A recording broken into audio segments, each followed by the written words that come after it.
मित्रों, वंदे मातरम, जय हिंद, नमस्कार। मैं हूं अनिल यादव। आपका स्वागत है हमारे यूट्यूब चैनल गुरुजी स्टडी अड्डा चैनल पर।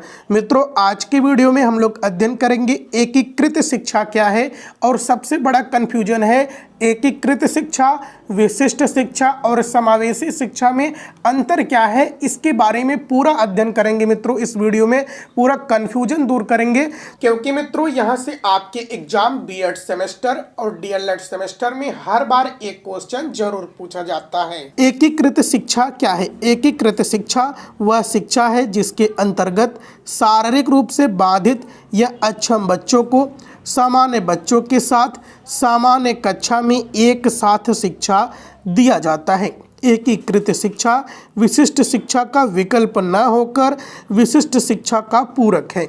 यह शिक्षा असमर्थ बालकों के जीवन स्तर को ऊंचा उठाती है तथा नागरिकों के अधिकारों को सुनिश्चित करती है।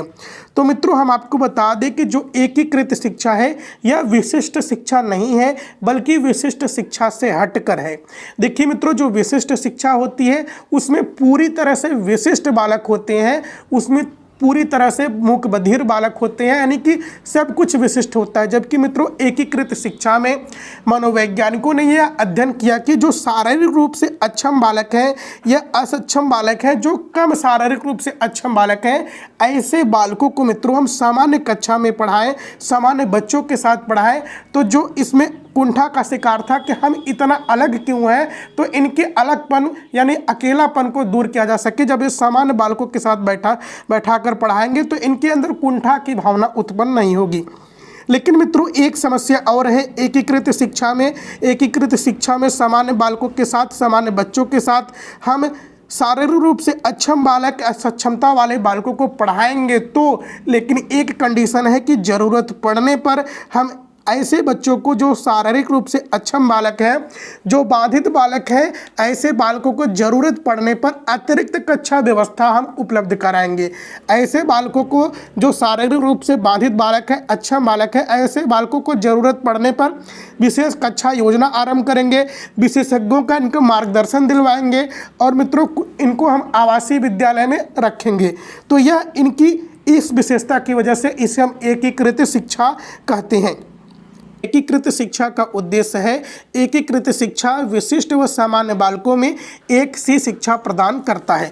अब मित्रों हम बात करेंगे एकीकृत शिक्षा, फिर अलग विशिष्ट शिक्षा, फिर अलग समावेशी शिक्षा में क्या अंतर है।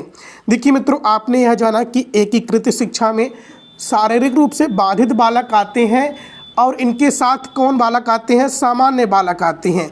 ये सब दोनों मिलकर पढ़ते हैं एक साथ। लेकिन मित्रों ज़रूरत पड़ने पर शारीरिक रूप से बाधित बालकों को हम कुछ विशेष कक्षाएं चलवा देते हैं, विशेष संसाधन दे देते हैं, अतिरिक्त कक्षा की व्यवस्था कर देते हैं, विशिष्ट कक्षा योजना देते हैं, विशेषज्ञों का मार्गदर्शन देते हैं। यह है एकीकृत शिक्षा। लेकिन मित्रों जो विशिष्ट शिक्षा है, विशिष्ट शिक्षा में सब कुछ विशिष्ट होता है, बालक भी विशिष्ट होते हैं।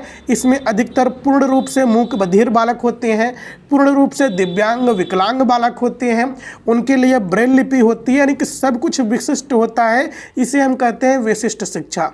और देखिए मित्रों, जो समावेशी शिक्षा है, समावेशी शिक्षा के अंतर्गत विशिष्ट बालक प्लस सामान्य बालक प्लस प्रतिभाशाली बालक प्लस मंद बुद्धि के बालक, यानी कि सभी प्रकार के बालक आते हैं किसमें? समावेशी शिक्षा में। लेकिन मित्रों जो पूरी तरह से मूक बधिर बालक होते हैं, जो पूरी तरह से दिव्यांग विकलांग बालक होते हैं, ऐसे बालक विशिष्ट शिक्षा में अध्ययन करते हैं।